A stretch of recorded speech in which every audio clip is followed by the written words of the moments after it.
এই আলাপটা করব করব করে করা হয় নাই, কিন্তু না কইরা থাকা গেল না।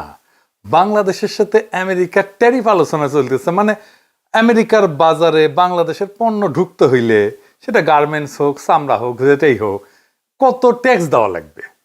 মানে আমেরিকা তার দেশে ঢোকা সব পণ্যের উপরে অতিরিক্ত ট্যাক্স বসাবে সব দেশে। আগে ট্যাক্স ছিল 0 বা 5%, সেইটার ট্যাক্স বা ট্যারিফ হয়ে যাবে 20% বা 30% বা তারও বেশি। এটা হুদাহুদি করে নাই, তারা কইতেছে এটা রিসিপ্রোকাল ট্যারিফ, মানে তুমি যেমন ট্যাক্স বসাও আমার পণ্যে, আমি তেমন ট্যাক্স বসাবো তোমার পণ্যে। মানে বাংলাদেশ যদি আমেরিকান পণ্যে 30% ট্যাক্স দেয় ধরে, তাহলে বাংলাদেশি পণ্যকে আমেরিকায় ঢোকার জন্য 30% ট্যাক্স দিতে হবে, নো হাঙ্কি পাঙ্কি। তো এই ট্যারিফ বসায় আমেরিকা থামে থাকে নাই, তারা আলাপ আলোচনা শুরু করছে দেশগুলোর সাথে। অনেক দেশ আলোচনা করে ট্যারিফ কমায়ও নিছে, শুল্ক কমায় নিছে আর কি। যারা কমায় নিছে তারা এমন কোনো বাণিজ্য সুবিধা দিছে আমেরিকাকে, যার জন্য ট্যারিফ কমাইতে পারছে। এটা একটা বার্গেনিং টুল আর কি, এটা দিয়ে বার্গেনিং করেছে আমেরিকা। বাংলাদেশের আলোচনা চলতেছে, এটা আগামী 31 তারিখের মধ্যে ফাইনাল হবে, মানে 2-1 দিনের মধ্যেই আর কি, যে বাংলাদেশ কত পাইতেছে ট্যাক্স বা ট্যারিফ। যদি বাংলাদেশ ট্যারিফ কমাইতে না পারে, তাইলে হাতে হ্যারিকেন ধরতে হবে, কলে এই শুল্ক কার্যকর হবে 1 আগস্ট থেকে। তবে আমেরিকান বাণিজ্য মন্ত্রী বলছে শুল্ক কার্যকর হইলেও আলোচনা চলবে। আমি এটা নিয়ে একটা ভিডিও করেছিলাম, আপনারা জানেন যে আমি ইকোনমিক্সের ছাত্র। এই শুল্ক দীর্ঘমেয়াদে আমেরিকান ইকোনমির ক্ষতি করবে, তবে স্বল্প মেয়াদে তা আমাদের ক্ষতি করবে, অবশ্যই করবে, যদি আমরা শুল্কের একটা ভালো রেট না পাই। যাই হোক, আমি ওই একাডেমিক আলোচনাতে যাব না।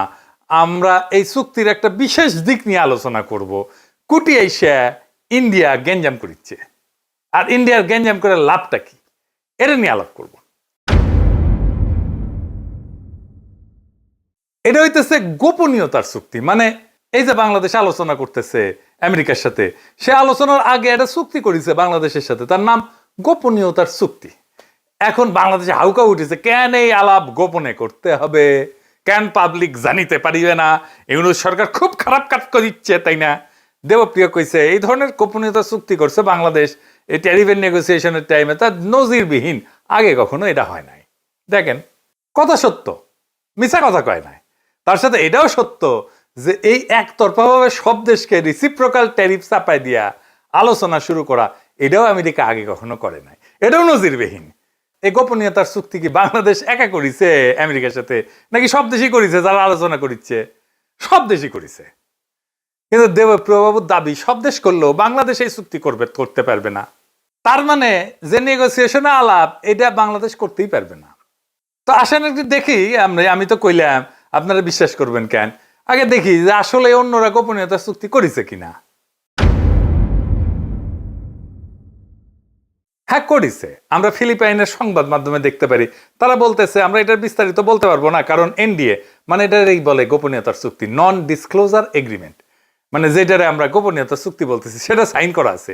ইংরেজিতে কইছে, এ দেখেন, however when asked to provide a list of products included in the tariff concession, Rodolfo did not provide details as they are signatory of a non-disclosure agreement, NDA. It is covered by an NDA while we are still negotiating. আচ্ছা, তার মানে এরা করিছে। থাইল্যান্ডে কি কইছে? Due to signing of a non-disclosure agreement, the Thai government is unable to disclose specific details of the ongoing negotiations. তার মানে এদের সাথেও করা হয়েছে। আচ্ছা, আর্জেন্টিনার সাথে কি করা হয়েছে? এদের সাথেও এনডিএ করা হয়েছে। দেখেন, করছে the bilateral pact has been quietly in the works for 3 months under the signing of confidentiality agreement, NDA, that prevent negotiators from disclosing details. এমনকি ভিয়েতনামে জানাচ্ছে যে তারা বলতে রাজি হয়নি, কারণ এই যে তথ্যগুলো, সে তথ্যগুলো পাবলিক না। তার মানে আমরা বেশ কয়েকটা দেশের গোপনীয়তার চুক্তি দেখলাম, ওরা করতে পারবে, কিন্তু আমরা করতে পারবো না। কি আবদার! যদি সবাই চুক্তি করে আর আমরা যদি এই চুক্তি না করি, তাহলে আমাদের সাথে নেগোসিয়েশন করবে আমেরিকা? বলেন তো। আমেরিকা তো বলবে, তুমি কোন হরিদাস পাল আসছো যে তোমার সাথে গোপনীয়তার চুক্তি ছাড়া নেগোসিয়েশন করতে হবে আমাকে? আচ্ছা, ধরেন এই এগ্রিমেন্ট ছাড়াই, গোপনীয়তার চুক্তি ছাড়াই আলাপ করলো বাংলাদেশের সাথে, স্পেশাল খাতির করলো আর কি আমেরিকা, তো যারা সাইন করেছে এই গোপনীয়তার চুক্তি তারা এসে বলবে না যে আমার সাথে সাইন করলা এগ্রিমেন্ট, বাংলাদেশের সাথে করলা না কেন, বিষয়টা কি, পিতলা খাতির কেন? আমেরিকা কি জবাব দিবে? তারপরেও দেবপ্রিয়রা প্রশ্ন তুলতে পারে কেন এটা জনগণ জানবে না? কি আর বলবো, এই দেবপ্রিয়রা 111 করলো। দেবপ্রিয় কিন্তু এই জেনেভায় পোস্টিং নিছিল 111 পরে, বেনিফিশিয়ারি ছিল। এই দেবপ্রিয় ট্রানজিট ট্রান্সশিপমেন্টের ওকালতি করেছে, আর এখন খুব নন ডিসক্লোজার এগ্রিমেন্ট করেছে। সিপি ব্যবহার করেছে বাণিজ্যের নামে গোপন চুক্তি মানবো না, ওরে আমার ওরে ওরে, এইগুলার মাথার খোদাতলা গোবর দিলেও হইতো। যাই হোক, আলাপটা কি কইতেছে ওরা বুঝেছে, আসেন এটা একটু আমরা বুঝে দেখি। আমি আপনাদের আগেও কইছি সিপিবি যা বলবে, দেবপ্রিয় যা বলবে তার উল্টা দিকে দাঁড়াবেন। সিপিবি যেহেতু বিরোধিতা করতেছে, দেবপ্রিয় যেহেতু বিরোধিতা করতেছে, এটা দেশের জন্য ভালো আর ইন্ডিয়ার জন্য খারাপ। এই চুক্তিটা কোনো গোপন চুক্তি না, এটা গোপনীয়তার চুক্তি।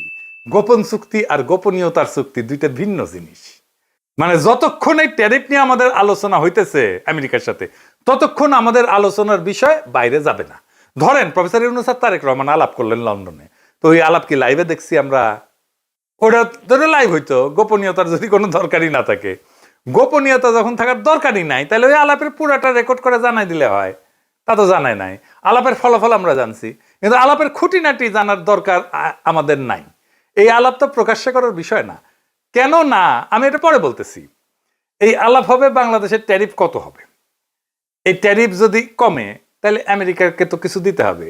সেটা কি কি দেওয়া হবে সুবিধা হিসেবে, তার সবকিছুই দুই দেশের মানুষই জানবে যখন চুক্তিটা হয়ে যাবে। কিন্তু এই আলোচনার প্রসেসের মধ্যে যা আলোচনা হবে এই সময়টায় কিছু জানানো যাবে না, কারণ অন্য দেশও আলোচনার মধ্যে আছে। তারা যদি জেনে যায় আমরা কি আলোচনা করতেছি, তাহলে তো এই আলোচনার ফলপ্রসূ হবে না। প্র্যাকটিক্যাল কারণে এটা বার্গেন, তো অনেক দেশের সাথে বার্গেন করতেছে আমেরিকা। ধরেন আমরা যাই না গেলাম কি নিয়ে, ইন্ডিয়ার সাথে বার্গেন করতেছে আমেরিকা। আমরা তো ইন্ডিয়ার চাইতে ভালো কন্ডিশন দিব আমেরিকাকে, তাই না? খুবই ন্যাচারাল এটা। তো বাংলাদেশ যা দিতেছে আর পাইতেছে, এটা আমাদের সাথে যারা কম্পিটিশন করে আমেরিকার মার্কেটের জন্য, তারা যাই না গেলে তো আমাদের বিপদ। আমরা তো নেগোসিয়েশন করতে পারবো না। ইন্ডিয়া তো সুবিধা নেবে এটার, কারণ ইন্ডিয়া তো ওই মার্কেটে আমাদের কম্পিটিটার। বাংলাদেশ যদি যুক্তরাষ্ট্র বা পশ্চিমা শক্তির কাছে ফেভারেবল ট্যারিফ না পায়, তাহলে সেই শূন্যতা পূরণে ভারত চূড়ান্তভাবে উপকৃত হবে। অর্থনীতিতে হবে, রাজনীতিতে হবে এবং আঞ্চলিক প্রভাব বিস্তারে হবে। এই পুরো প্রক্রিয়া এক ধরনের সফট ডিইন্ডাস্ট্রিয়ালাইজেশন এবং স্ট্র্যাটেজিক ডিপেন্ডেন্সি হবে বাংলাদেশের ইন্ডিয়ার উপরে, যদি এই ট্যারিফ নেগোসিয়েশনে আমরা হেরে যাই। বাংলাদেশকে পশ্চিমের বাজারে দুর্বল কইরা বাংলাদেশের অর্থনীতি ভারত নির্ভর করে তুলতে পারবে ইন্ডিয়া, যদি এই ট্যারিফ নেগোসিয়েশনে আমাদের চাইতে ইন্ডিয়া ভালো ট্যারিফ পায়, অথবা আমরা যদি অনেক বেশি ট্যারিফ দিতে হয়। এই জাউরারা হাউকাউ করতেছে, মানুষকে কনফিউজ করতেছে, যেন এই নেগোসিয়েশনে বাংলাদেশ জিততে না পারে, ইন্ডিয়া যেন বেশি সুবিধা পায় আর আমাদের মারা যায়। দেবপ্রিয় সিপিবি এদের হাউকাউয়ের লক্ষ্যই এটা। এই প্রসঙ্গে আমি কোভিডের টাইমে একটা ঘটনার কথা মনে করাই দিই, মিল পাবেন। কোভিডের টাইমে আমরা যেন ভ্যাকসিন না পাই সে বাগড়া দিছিল ইন্ডিয়া। মানে ইন্ডিয়া চাইছিল ভ্যাকসিনটা যেন ইন্ডিয়া থেকে নেওয়া হয়। তাহলে ইন্ডিয়ার লাভ কি? ইন্ডিয়া এটা তার কূটনৈতিক অস্ত্র হিসেবে ব্যবহার করবে। আমি বেনে বেনে করছি না, দেখেন তো। এই সময় চীনের সাথে ভ্যাকসিন কেনা নিয়ে আলাপ হচ্ছিল বাংলাদেশের। বাংলাদেশকে চীন একটা খুব ভালো প্রাইস দিছিল, দাম দিছিল, খুব কম দামে, শ্রীলঙ্কা থেকে কম দামে এমনকি বাংলাদেশকে টিকা দেওয়া হয়েছিল। শ্রীলঙ্কার তখন অর্থনৈতিক অবস্থা খুব খারাপ, আপনারা তো জানেন। তার সেই অবস্থা তো বাংলাদেশকে একটা ভালো প্রাইস দেওয়া হয়েছিল, যেটা শ্রীলঙ্কার চাইতে কম। এটা হয়েছিল একটা গোপনীয়তার চুক্তি দিয়া। কারণ এই প্রাইসটা যদি শ্রীলঙ্কা জানে যায়, নেপাল জানে যায়, সবে তো বলবো আমাকে বাংলাদেশে প্রাইস দাও। বাংলাদেশ এটা বার্গেন করে পাইছিল। সেই চুক্তির ফাইল প্রথম আলো রোজিনা চুরি করে সচিবালয় থেকে। রোজিনাকে গ্রেপ্তার করা হয়। আমি বলছিলাম কাজ ঠিক হয়েছে। এইটা রোজিনা ইন্ডিয়াকে সার্ভিস দিতে গিয়ে এই কাজ করেছিল। এই ফাইল রয়ের হাতে তুলে দিত। গোপনীয়তায় ঢাকা ফাইল থেকে আমরা যে দাম পাইছি এটা প্রকাশ করে দিত রোজিনা পত্রিকায়। আপনার দাম প্রকাশ করে দিলে তো চীন বিপদে পড়বে। ইন্ডিয়া শ্রীলঙ্কা যায় বলবে, কেন তুমি আমার কাছ থেকে বেশি দাম নিলা বাংলাদেশ থেকে? তাসনিম খলিলারা তখন যুক্তি দিছিল, রোজিনাকে দিয়া কেন চুরি করাবে ইন্ডিয়া? ইন্ডিয়া চাইলে তো ওবায়দুল কাদের হাতে দিয়ে আসতো ফাইল। দেখেন এত বুদ্ধি, দেখেন ফাইল পাওয়া নিয়ে তো কোনো ইস্যু নাই। ফাইল একটা কেন 10টা ফাইল দিয়ে আসতে পারে। ইস্যু হইতেছে মিডিয়া বাংলাদেশ যে দাম পাইছে সেটা প্রকাশ হওয়া। একমাত্র সেটা প্রকাশ হওয়া মাত্রই এই চুক্তি ভঙ্গের, গোপনীয়তার চুক্তি ভঙ্গের অভিযোগ চীন করতে পারে। এবং সেই অজুহাতে আমাদের ভ্যাকসিন দেওয়া বন্ধ করে দিতে পারে। রোজিনা ব্যর্থ হওয়ায় একজন ডেপুটি সচিব সে দাম প্রকাশ করে দেয়, ফলে চীনা ভ্যাকসিন আসা বন্ধ হয়ে যায়। আমাদের 2 বা 3 গুণ দাম দিয়ে সেই ভ্যাকসিন কিনতে হয়। তাহলে এটা অনুসন্ধানী সাংবাদিকতা নাকি দেশের মানুষের আমাদের যে বেশি টাকায় ভ্যাকসিন কিনতে হইলো এটা কার জন্য? রোজিনার জন্য। তো বাংলাদেশকে যে অধিক টাকা গচ্চা দিয়া ভ্যাকসিন কিনতে হইলো সে টাকা কি রোজিনার বাপ দিবে না ওর হাজবেন্ড দিবে? এটা কারে বুঝাইবেন? এই একই ঘটনা ঘটেছে ট্যারিফ নিয়ে আলোচনায়, গোপনীয়তার চুক্তি নিয়ে। আসেন এটা একটু বুঝে দেখি।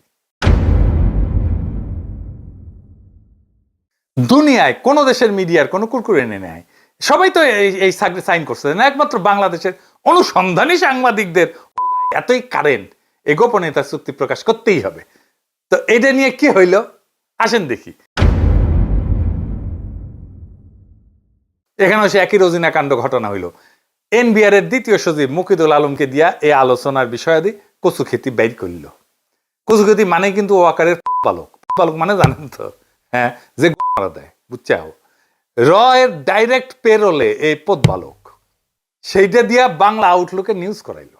মুকিদুল ধরা খাইলো, চাকরি গেল। বাংলা আউটলুকের নিউজ ছড়াই নিলে কচুক্ষেতি নিজের পেজে ওই চুক্তির আলোচনা প্রকাশ করে দিল। দেখেন এর ফলে কি হইল, বাংলাদেশের আলোচকেরা, নেগোসিয়েটরেরা মারাত্মক চাপে পড়লো। আলোচনার নেগোসিয়েশন আমরা পিছায় পড়লাম, ইন্ডিয়া আপার হ্যান্ড পাইলো। তাহলে বুঝেছেন তো কে কার সুবিধার জন্য এটা পাবলিক করা হয়েছিল? ওই বালক ওয়াকারের। কেন এটা পাবলিক করলো? আপনারা তো জানেন বাংলাদেশ যদি ফেভারেবল ট্যারিফ না পায় তাহলে ইন্ডিয়া লাভবান হবে, আর কেউ না। ইন্ডিয়াকে উপহার দিল ওয়াকারের বালক। এইবার সব বুঝেছেন তো, মিলিছে সব। বাংলাদেশের শিল্প, গার্মেন্টস, রপ্তানি আমেরিকার বাজারে সব ধ্বংস করে দেওয়ার কাজটা এই ওয়াকারের বালক কইরা দিল। যদি বাংলাদেশ ভালো ট্যারিফ না পায় তার দায় একমাত্র এই বালকের। আপনারাই বলেন এটা প্রকাশ করে কি এমন হাতি ঘোড়া বজরা পানসি হয়েছে? কি অর্জন করছে বাংলাদেশ? কিছুই না। বাংলাদেশের জনগণ কি অর্জন করছে? কিচ্ছু না, হারাইছে। কিন্তু এইটা প্রকাশ করার জন্য এত কুরকুরানি কেন ওদের খোয়ায়? কুরকুরানি মোদির কুরকুরানি, ইন্ডিয়ার কুরকুরানি। কারণ মোদি কইছে শুধু ওয়াকার নামিও তোমার বালক বানাবো, আর ওই খুশিতে মাইছে দৌড়। তাইলে কি আমরা ফেভারেবল ট্যারিফ পাবো না আমেরিকার বাজারে? 2 দিন অপেক্ষা করেন, ভালো খবর পাবেন ইনশাআল্লাহ। ওয়াকারের বালক কাজটা খুব জটিল এবং কঠিন করে দিলেও এটা উত্তরানো গেছে। আমার কাছে যতটুকু খবর আছে, চুক্তির ডিটেলস বেশি জানতে পারবেন তাড়াতাড়ি। এই ট্যারিফ আলোচনা, এই গোপনীয়তার চুক্তি সবই কূটনৈতিক বাস্তবতা। এই বাস্তবতায় কার কি বক্তব্য, কে কি প্রকাশ করলো সেটা বড় কথা না। বড় কথাই যে বাংলাদেশে কোনো দালাল চক্র, কোনো রোজিনা সিন্ডিকেট, অনুসন্ধানী সাংবাদিকতার নামে রয়ের দালাল, ওয়াকারের পাঁচাটা হাইব্রিড অনুসন্ধানী সাংবাদিকদের খেয়ালখুশির উপর চলে না। আমাদের রাষ্ট্র যদি সাহসিকতার সাথে ন্যায্য বার্গেন করে, যদি ঠিক সময় জিপ কামড়ে চুপ থাকে, তাহলে আমরা জিতবো। কারণ এই খেলা গলা ফাটানোর না, মাথা খাটানোর। আজকের দিনটায় আমরা শিখে গেলাম তথ্য চুরি করা নয়, কৌশল দিয়ে জয়লাভ করতে হয়। গোপন রাখাটা সবসময় চোরের চক্রান্ত না, কখনো কখনো তা হয় রাষ্ট্রীয় অস্ত্র। যারা চায় বাংলাদেশ বিশ্ববাজারে হারুক, তারা চায় না গোপনীয়তা থাকুক এই বাণিজ্য আলোচনায়। তারা চায় প্রত্যেকটা দরজার চাবি পড়ুক দিল্লির হাতে। কিন্তু না, এবার আর তা হবে না। বাংলাদেশ দাঁড়াইছে নিজের কৌশলে, নিজের স্বার্থে, এবং এই দাঁড়ানোয় মাথা উঁচু করে দাঁড়ানো। ধ্বংস হয়ে হারায় যাওয়ার আগাম ঘোষণা না এটা। এই জাতি মাথা নত করে না। এই জাতি নিজের বাজার, নিজের রপ্তানি, নিজের শ্রমিকের ঘাম দাম চায়। যুক্তরাষ্ট্র হোক, ভারত হোক, কেউ আমাদের পেছনে রেখে সুবিধা পাবে না যদি আমরা নিজের প্রতি বিশ্বস্ত থাকি। তাই শেষ কথা একটাই, এই লড়াইয়ে আমরাও জিতবো। কারণ এইবার বার্গেনের টেবিলে বসছে এক নতুন বাংলাদেশ। ইনকিলাব জিন্দাবাদ।